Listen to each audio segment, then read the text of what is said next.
The US President Donald Trump might have spoken to his Russian counterpart Vladimir Putin. The hope has surged that finally we could see the end of Ukraine conflict, yet in all likelihood nothing would come out of it. All we are witnessing is the end of Vladimir Zelensky, be it by coup or by execution.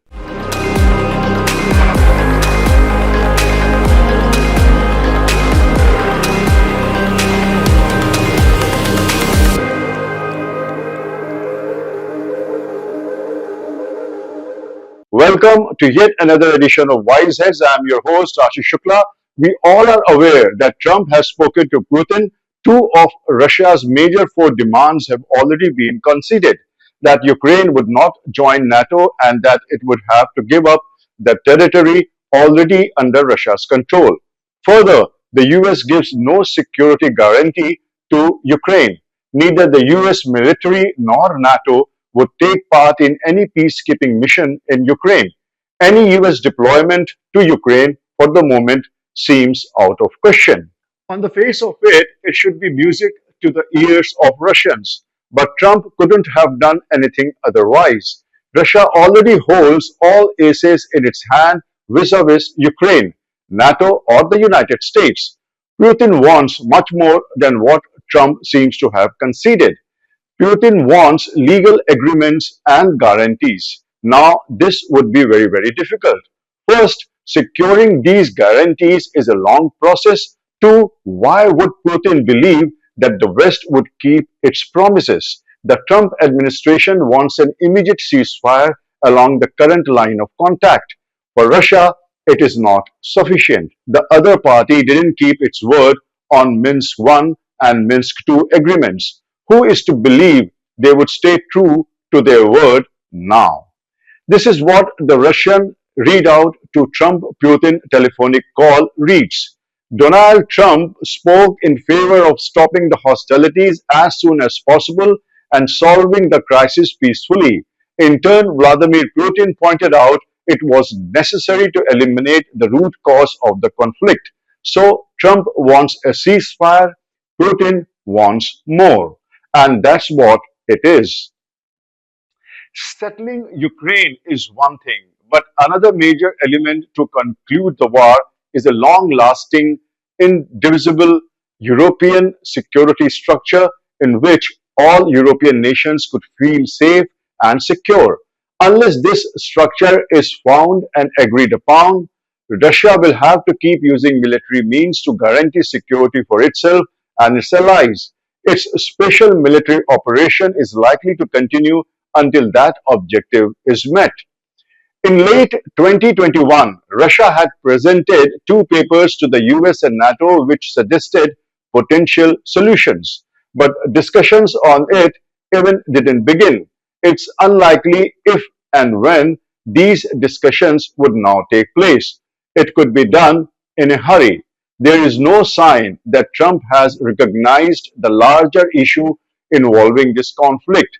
Once he recognizes the pitfalls of this journey, he might want to dump the whole issue and ignore the outcome. He could say, let Europe take care of this mess. Now, what does Europe do? Since the news of Trump-Putin talks have broken out, Europe is moving heavens. They are insisting that they must be involved in negotiations. But if they were ignored, there was a reason for it. All along in the last 3 years, they have behaved like US vassals. If one is a vassal and doesn't mind its interest being ignored, why get upset? You didn't mind the busting of Nord Stream pipeline, didn't mind losing out on the cheap Russian oil, so why clamor now? Why get astonished that you are not part of the negotiations? If you have ignored your interest all along, why would United States take it up now? As for Zelensky, only the other day he had chimed in that Europe cannot guarantee Ukraine's security without the US. But that's the ground reality, isn't it? Russian military might has tripled since the conflict began 3 years ago. No alliance of current European armies could hold a candle to Russian might should they decide to take up the Ukrainian cause After all, the US would never give a security guarantee to Ukraine, for that could spell into a direct war between the US and Russia. The US would not take that risk. Now, the only security guarantee Ukraine could get is from none other than Russia. That's the brutal truth, and it's time Zelensky and his countrymen wake up to it. So what next? What happens to Ukraine and Zelensky now that US has as good as pulled out? It would now hasten the collapse of Ukraine. It was always losing the war. Now it would capitulate since the US doesn't have its back. Zelensky's position would become increasingly untenable in front of his own military commanders and his countrymen. Russia, of course, would negotiate, but it would lead nowhere. In the meantime, Ukraine would keep getting hammered on the ground, and Zelensky's regime would get weaker and weaker. Trump has more or less delegitimized Zelensky.